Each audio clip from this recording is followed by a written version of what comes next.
Before the Blair Witch Project, we had Snuff, a 1976 grindhouse horror that convinced audiences its final scene was real. The brutal and sexualised on-screen murder of a young female production assistant was marketed as the bloodiest thing to happen in front of a camera, and we bought it.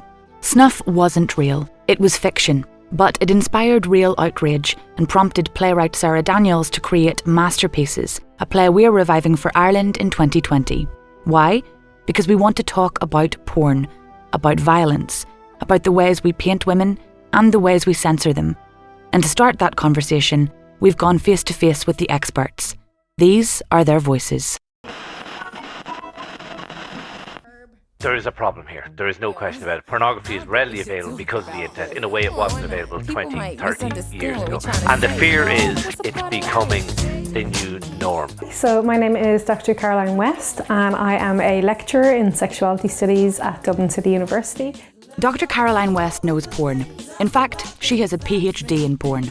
We don't make a lot of pornography in Ireland, but we watch plenty of it. And increasingly, we're worried about it. But our conversations are often binary. Is porn good? Is porn bad? Dr. West thinks there's more to it. So we went face to face with Ireland's academic expert on pornography to talk sex and feminism. So I'm really interested in the relationship between power, sex and knowledge and how we talk about porn altogether. So when we talk about porn, it's a very complex subject. So there's not really one easy answer. So a lot of the time we have to figure out what we're actually talking about. Are we talking about hetero porn? Are we talking about gay male porn? Are we talking about cartoons? Are we talking about cam girls? It's such a wide, diverse field. And then, you've got erotica, you've got art. There's that famous quote by Justice Stewart who says that I don't know how to define porn, but I know it when I see it. A 2019 study about the definition of pornography revealed no fewer than 36 conflicting definitions of porn. Advocating for or against something is difficult if we don't know what we're talking about.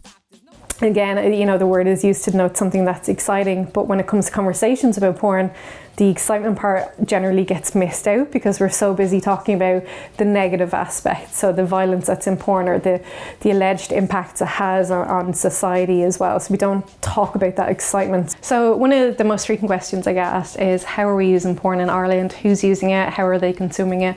And the short answer to that is we don't generally know a lot of information about that. There's been one academic study so far carried out by NUI up in Galway by Dr. Kate Dawson, and that looked at how some teenagers use porn as well. But we have a huge lack of data in this area. So a lot of the research around consumers of porn has historically focused on men. It was just assumed women either didn't have a sex drive or weren't interested in watching porn, or for whatever reason, just that women weren't watching porn. So that's really missing from, I suppose, academic discourse. Of course, it's kind of changing a little bit as well, that women are saying, well, actually, I do watch porn as well. There are some bits of research to say that a lot of women would watch gay male porn, so it's two men together, and that's a really interesting area as well, because some of the respondents said because they didn't like the setup of maybe hetero porn and maybe some of the violence against women, and they also just like maybe the simplicity of a lot of gay male porn, which is just having sex. The most reliable statistics we have suggest a rather apt 69% of Irish viewers are downloading pornographic content every day. But with recent studies suggesting 56% of women are watching too, why are we still making porn for men? We often think of feminist porn as a new genre. It's really not. It's existed since the 1980s. Essentially created by people like Annie Sprinkle and Candida Royale in New York in that kind of heady age, and that was set up as a response to the mainstream hetero porn that existed at the time, that those performers felt wasn't actually reflective of female sexuality. So they employed techniques such as not focusing on the genitals at the moment of orgasm. They focused on the faces as well, and they didn't do the cum shot. And now feminist porn, again, it has just grown exponentially to, it's in many countries. There's feminist porn film festivals. There's feminist porn that you look at and go, this isn't porn, but there's people having sex, so is it porn? It's not just all, hairy underarms and very soft lighting and soft music. Feminist porn can be all sorts of things, and again, some that may be unsettling as feminist porn can be a site of resistance. So it's a resistance to societal and mainstream porn, I suppose stereotypes of what women look like and what women like in bed, how they are in bed, and a challenge to, I suppose, that stunted conversation of like, oh, this is like what people like. There are different companies who use such a variety of different models who encompass different genders, different sexualities, different abilities as well, and it's not fetishized, it's just a person. You know, they don't have, you know, the little descriptors that we might see on Pornhub that might be racist or sexist or classist or ableist, and they generally kind of do away with that kind of thing. So again, it's like there's new techniques, but because our conversations are in porn are still like, is porn good or is porn bad? You know, we don't often get to like the nuanced conversations. That was also a time when feminist porn started becoming as a response to it. So you have people who see this like content that they're viewing as awful, and some women's responses were, okay, we got a campaign to close it down. You have other people who say, you know, Annie Sprinkle, who said the answer to bad porn isn't no porn, it's to make better porn. Feminist porn isn't new. There are over 11 million sites active today dedicated to discussing or streaming feminist porn amidst a growing global conversation about the type of sex women are having and the type of sex they want to have. So if we're going to talk about films such as Snuff, we really have to go back a little bit earlier than that and look at how feminist opposition to porn really evolved, I suppose. So that was when women were finally getting together and going, you know, domestic violence is real, raping in marriage is real, and a lot of these things didn't even have language for at that point, you know, and the societal discourse at the time was like, well, that was a man's right to do that to his property, really, you know, and I mean, that was still legal in Ireland until the 1990s, so again, problematic. But again, all these groups were kind of finally starting to organise and kind of go, hang on, like we need to actually make a stand against this. And then, of course, the film Snuff came out, which, you know, allegedly depicts, you know, real world violence against women. And, you know, we know now that that was just a marketing campaign. The woman wasn't actually murdered. The woman gave an interview to the police to say, hello, I'm still alive, it's fine. But by that stage, you know, the seed was kind of already sown, and it was more like, you know, a trigger, I suppose, for all this pent up feeling of like, we are sick of women being portrayed as loving violence against them, or having violence against women be totally accepted and normalised in the media, in society, in legislation as well. Since the first widely published study of internet searches for rape porn in 2002, recent academia demonstrates an increase of 250% for the phrase rape scene. So there's lots of conversations about, you know, do the women in porn consent to be in porn? Are they trafficked? You'll get very different answers to that kind of question depending on who you're talking to. So those who may be like staunchly opposed to porn and would identify as feminists as well would say that, you know, women can't really consent to this. You know, it's conditions under capitalism, like poverty, you know, in a patriarchal world that like are forcing women into this kind of job, and that we shouldn't use terms like sex worker, we should use terms such as prostituted woman. And then on the other side, you know, we have people who are like, well, of course I can consent, this is my body, this is my choice, I consent to being here. And again, and then you've got like 50 million different viewpoints in the middle of those. So, you know, thinking about conversations about consent and porn are really not served by a very binary conversation about empowerment and exploitation, you know, because there's so many different grey viewpoints in the middle. It's an interesting conversation that porn performers have generally been excluded from Me Too conversations, even though they've come forward with their own stories. And again, it's due to those really simplistic narratives of like, oh, women in porn don't consent and women in porn are victims. And it's like, well, how do you find space to share your experience of a non-consensual encounter when everything is viewed as non-consensual, or you're viewed as a victim anyway? So again, it's, you know, challenging those kind of narratives that are made without any, you know, extensive research to back up those claims. Some people are saying, well, how do we make sure the porn we're consuming is ethical? You know, that's a huge conversation in itself. You know, how do we look at different working conditions? And a lot of feminist porn would use that term and not refer as such to the content that's on screen, but refer instead to the working conditions, so that they're more, you know, egalitarian, you know, that there's maybe more protections on set as well, and generally maybe that people are paid equally for their labour as well.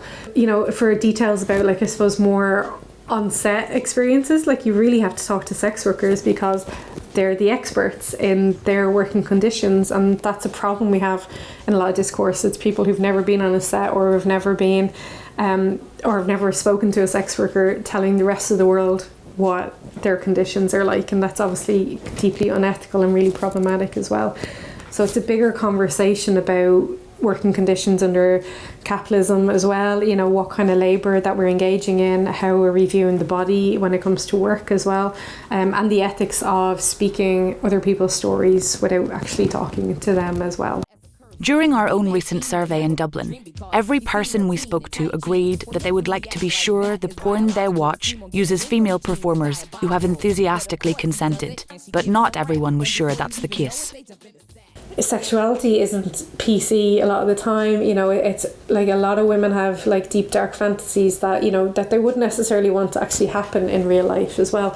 You know, like rape fantasies have been pretty popular against women, but under no circumstances would they like those fantasies to ever, you know, be part of a real experience. The main, I suppose, thing to consider in those circumstances is the issue of agency of women who can control what happens to their body and what they can consent to. And obviously people can consent to things that may horrify other people and might be like the worst thing in the world and might be the best thing in the world to someone else as well.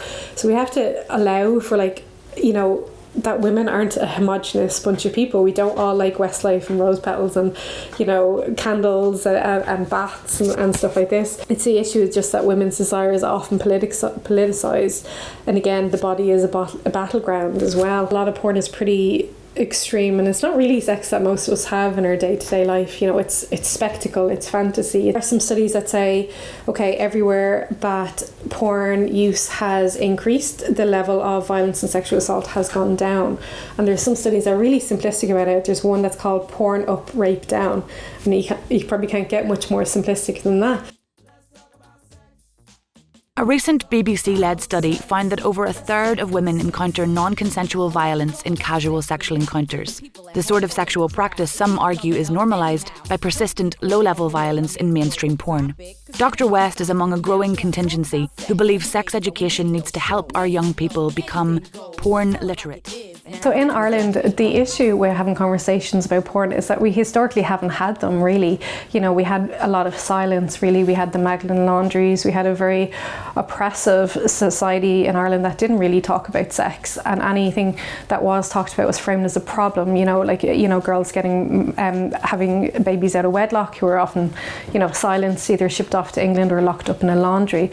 But now we've just exploded, no pun intended, with the internet into conversations about sex, but sometimes we don't really have the tools necessary to deal with those conversations because everything has just happened so quickly. We're still not really finding a lot of spaces to have authentic conversations. We're having 10-minute radio conversations or, you know, short articles and newspaper conversations, but we're still not really grappling with the issue as a whole. We've had feedback from a lot of teachers and parents about the new sex education proposals, but that feedback goes back quite a long while now, you know, in a good free number of years, where teachers have often said they don't feel that there is time to focus on sex education because of the pressure to focus on exam subject, or they actually just don't feel comfortable themselves teaching the subject. And we have to remember that teachers themselves also may not have had decent sex education, and they're also grown up in a society where sex is demonised and stigmatised. So we do need to take a kind of calm approach and a very kind approach to recognise that people,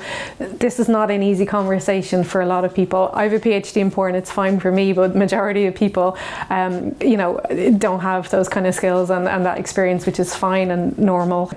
Everybody, myself included, would much rather that young people were not exposed to pornography until they're at a much later age and they have the critical thinking skills to be able to process it and to kind of figure out if this is for them or if it's not for them. But at the moment, the reality of life is that young people have smartphones and they're going to either see it for themselves or their friends will send it on or something like that. So we need to actually just stop burying our heads in the sand and actually accept that we don't want this to be the case, but it is the case, and that's very unfortunate, but that's what it is. So if we can actually have spaces for young people to talk about that and to actually train our educators to speak objectively about that as well. We're not talking to young people about consent, and if they have no education on that and all they're doing is watching porn, I mean, how are you going to learn what sex is and what sex isn't, you know, and without having those kind of conversations? So I mean, there's some good websites like Make Love Not Porn had some really good, you know, information about, like, you know, does she want to do anal sex? I don't know, ask her. You know, some people do, some people don't. In Ireland, we have a history of looking the other way. When it comes to porn, we may not be talking about it, but perhaps we should be. I think most people are watching porn in Ireland. Whether or not they're honest about it is a different question. We're very sexual creatures underneath that veer of silence and, claims that we're good Catholic Irish people. That's, a bit of a thing of the past. So yeah, there's a lot of smut going on in Ireland. We want you to be a part of this conversation. Catch Masterpieces at Dublin's Smock Alley Theatre from March 2nd to 7th at 7:30pm nightly, with a matinee performance on the 7th of March at 2pm. Join some of our face-to-face interviewees for a post-show discussion on the 6th or 7th of March and make your voice heard.